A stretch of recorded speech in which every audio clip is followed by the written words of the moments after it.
ഗസയിൽ ബന്ദിമോചനത്തിന്റെ 6ാം ഘട്ടത്തിന് പിന്നാലെ മിഡിൽ ഈസ്റ്റ് പര്യടനം ആരംഭിച്ചിരിക്കുകയാണ് US state secretary Marco Rubio.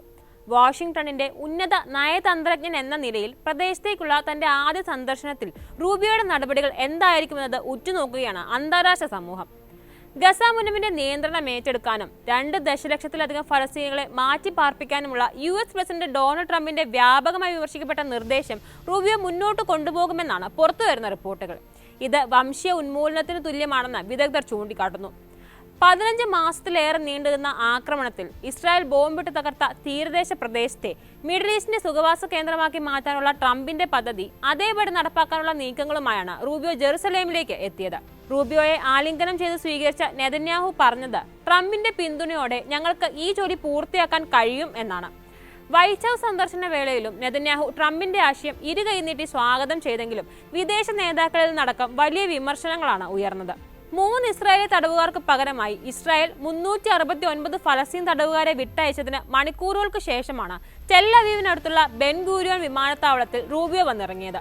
യുദ്ധത്തിന് കൂടുതൽ ശാശ്വതമായ അന്ത്യം കുറിക്കുക എന്ന ലക്ഷ്യത്തോടെയുള്ള 2ാം ഘട്ട വെടിനിർത്തൽ ചർച്ചകൾ അടുത്തയാഴ്ച ദോഹയിൽ ആരംഭിക്കാനിരിക്കെ റൂബിയോയുടെ വരവ് അത്ര ശുഭകരമായ വാർത്തകൾക്കുള്ളതല്ല എന്നാണ് വിദഗ്ധരടക്കം നിരീക്ഷിക്കുന്നത്. അറബ് സർക്കാരുകളിൽ നിന്നുള്ള ബദൽ നിർദ്ദേശങ്ങൾ സ്വാഗതം ചെയ്യുന്നുവെന്ന് പറയുമ്പോഴും നടപ്പാക്കാൻ പോകുന്നത് ട്രംപിന്റെ ഒരേയൊരു പദ്ധതി മാത്രമായിരിക്കും എന്ന വാദം വാഷിംഗ്ടൺ ആവർത്തിക്കുന്നുണ്ട്. ഇനി എന്ത് ചെയ്യണമെന്ന് തീരുമാനിക്കേണ്ടത് ഇസ്രായേലാണ്. ഇസ്രായേൽ എന്ത് തന്നെ തീരുമാനിച്ചാലും അമേരിക്ക അതിനെ പിന്തുണയ്ക്കുമെന്ന് ട്രംപ് ട്രൂത്ത് സോഷ്യൽ എന്ന മാധ്യമത്തിൽ എഴുതിയിരുന്നു. ഇതിന് തുടക്കമെന്നോണം അമേരിക്കയിൽ നിന്ന് ഇസ്രായേലിലേക്ക് ആയുധങ്ങൾ എത്തിച്ചു കൊടുക്കുന്നുമുണ്ട് ട്രംപ്. ജോ ബൈഡൻ ഭരണകൂടം യുദ്ധോപകരണങ്ങളുടെ കയറ്റുമതിയിൽ ഏർപ്പെടുത്തിയ നിരോധനം ട്രംപ് നീക്കിയിരുന്നു. അമേരിക്കയിൽ നിന്ന് ഇസ്രായേലിന് എത്തിച്ചു കൊടുത്തത് ഭാരമേറിയ MK-84 ബോംബുകളാണ്.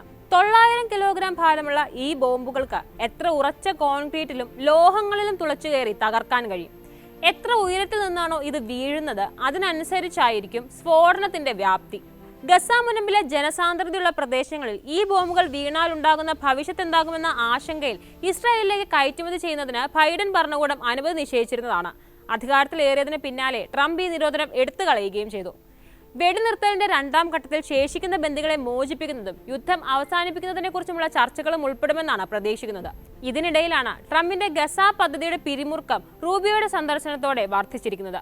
ഗസയിലെ ഫലസ്തീനികളെ കുടിയിറക്കിയില്ലെങ്കിൽ അയൽ രാജ്യങ്ങളായ ഈജിപ്തും ജോർദാനും പ്രത്യാഘാതങ്ങൾ നേരിടേണ്ടി വരുമെന്ന് ട്രംപ് മുന്നറിയിപ്പ് നൽകിയിട്ടുണ്ട്.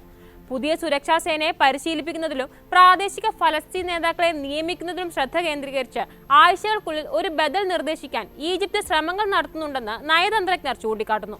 ചർച്ചകൾ പുരോഗമിക്കുകയും ശാശ്വത പരിഹാരം കാണാനുള്ള ശ്രമങ്ങൾ ഊർജിതമാവുകയും ചെയ്യുന്നതിനിടെയാണ് റൂബിയോ എത്തുന്നത്.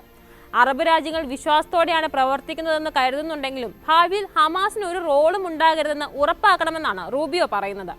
ഹമാസിന് ഒരു സൈനിക അല്ലെങ്കിൽ സർക്കാർ സേനയായി തുടരാനാവില്ല. അവരെ ഇല്ലാതാക്കണമെന്നും റൂബിയോ നെതന്യാഹുവിനോട് പറഞ്ഞതായി റിപ്പോർട്ടുകൾ വ്യക്തമാക്കുന്നു.